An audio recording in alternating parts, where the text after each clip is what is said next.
देखिए, शनि के जो योग होते हैं वो बड़े प्रभावशाली होते हैं, क्योंकि शनि के योग धीरे धीरे जीवन पर लंबे समय तक असर डालते हैं। शनि धीमे चलने वाला ग्रह है। इसके योगों के प्रभाव लंबे समय तक जीवन को प्रभावित करते हैं। शनि का विषयोग क्या है, पहले ये समझते हैं। शनि और चंद्रमा का अगर कुंडली में संबंध हो, शनि चंद्रमा एक साथ बैठे हों, शनि और चंद्रमा परस्पर एक दूसरे को देख रहे हों, शनि की दृष्टि चंद्रमा के ऊपर हो, या एक दूसरे के नक्षत्र में बैठे हों, तो कुंडली में विषयोग बन जाता है। चंद्रमा बड़ा कोमल और बड़ा सॉफ्ट प्लेनेट है, इसीलिए चंद्रमा बहुत जल्दी नकारात्मकता, निगेटिविटी ग्रहण करता है, और शनि उस नकारात्मक प्रभाव को स्थायी और मजबूत बना देता है।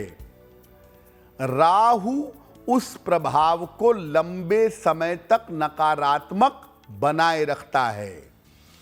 शनि और चंद्रमा का जो योग है, ये विष योग बहुत नकारात्मक है, और ये जीवन को बुरी तरह से छिन्न भिन्न कर देता है। और शनि चंद्रमा का विष योग लगभग जीवन के हर क्षेत्र पर बुरा असर डालता है। आम तौर पर यह कुंडली में होता है पूर्व जन्म के संस्कारों की वजह से। देखिए, कोई भी योग केवल अच्छा और केवल बुरा नहीं होता। इस विषयोग के बहुत सारे फायदे भी होते हैं। फायदे हालांकि कम होते हैं, नुकसान हालांकि ज्यादा होता है, लेकिन आप इस योग को पूरी तरह से नकारात्मक नहीं कह सकते। इसके रहस्य पर से पर्दा थोड़ी सी देर में उठाएंगे और बताएंगे कि इसकी पॉजिटिविटी जीवन में क्या होती है। अगर आपके जीवन में शनि और चंद्र का प्रभाव है, अर्थात आपके जीवन में विष योग का प्रभाव है, तो यह प्रभाव कैसा होगा? ऐसे लोगों को नशे की बहुत आदत होती है। नशे में डूबे रहते हैं, 24/7 नशा करते रहते हैं।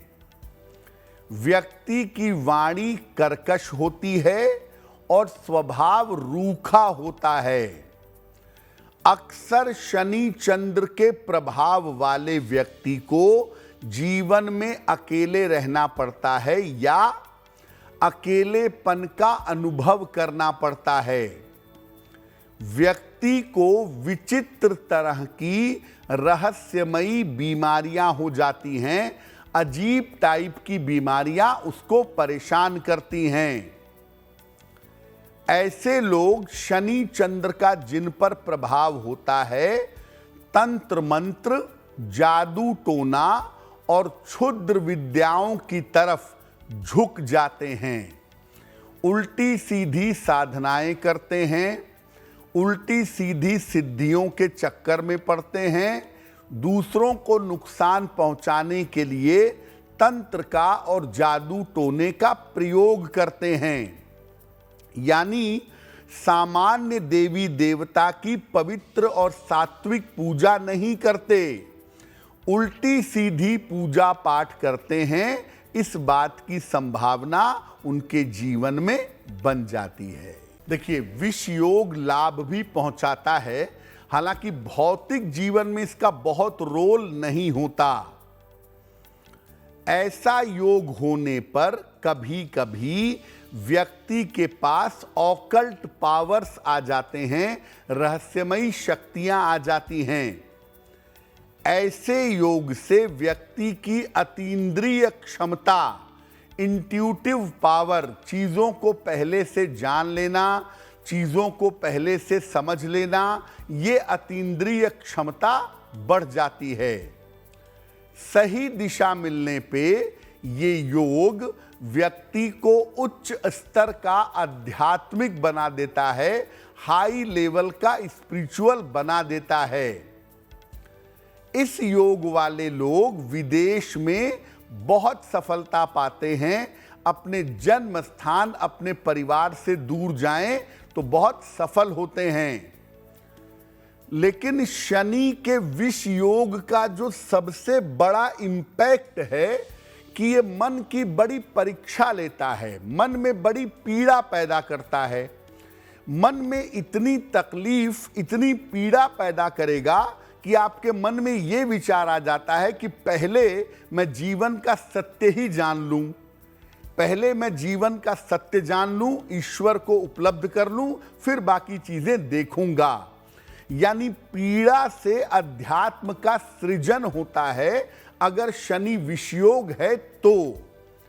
शनि चंद्रमा का विषयोग घनघोर डिप्रेशन भी देता है, साइकोलॉजिकल बीमारियां, बचपन में ऑटिज्म दे देता है, ये सब करता है गड़बड़। लेकिन अगर इसने कोई गड़बड़ नहीं की है तो आगे चल के मानसिक परीक्षाएं लेगा और आपको आध्यात्म के रास्ते पर ले जाएगा।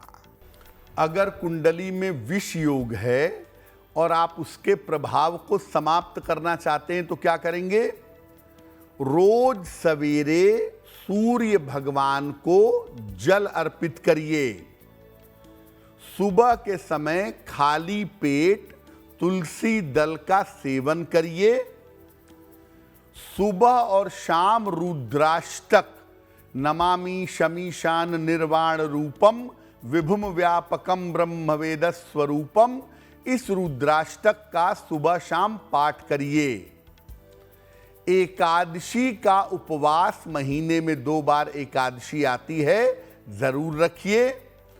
और एक रुद्राक्ष की माला अपने गले में कितने भी मुखी हो धारण करिए। देखिए, विष को ग्रहण करने की क्षमता पूरी दुनिया में सिर्फ शिव जी के पास है। तो अगर कुंडली में विष योग है, आप चाहते हैं उसका प्रभाव नष्ट हो, तो जितना ज्यादा संभव हो भगवान शिव की पूजा करें, आपका कल्याण होगा।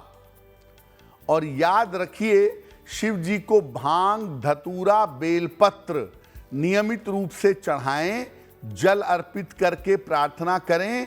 अगर रेगुलरली आप ऐसा करें तो कुंडली का विष योग भंग हो जाएगा। देखिए, शनि चंद्र का कॉम्बिनेशन कुंडली में अगर है, संबंध है, तो एक आध्यात्मिक स्पार्क आपके अंदर जरूर है। अब अगर उसके साथ बुध भी चौपट हो गया, चंद्रमा दुष्ट स्थानों में चला गया, शनि नकारात्मक भाव का स्वामी है, तो ये depression, obsessive compulsive disorder, phobia, ये सब पैदा कर देगा। लेकिन अगर चंद्र शनि के संबंध के साथ थोड़ा बुध भी ठीक हो गया है या बाकी ग्रह थोड़े इंप्रूव्ड पोजीशन में हैं, तो ऐसी स्थिति में आपके अंदर बचपन से एक संन्यास और वैराग्य का भाव पैदा होगा। और जिनका चंद्रमा शनि होता है वो अक्सर कुंडली दिखाते समय ये जरूर पूछते हैं कि मैं आध्यात्मिक रूप से उन्नति करूंगा या नहीं करूंगा।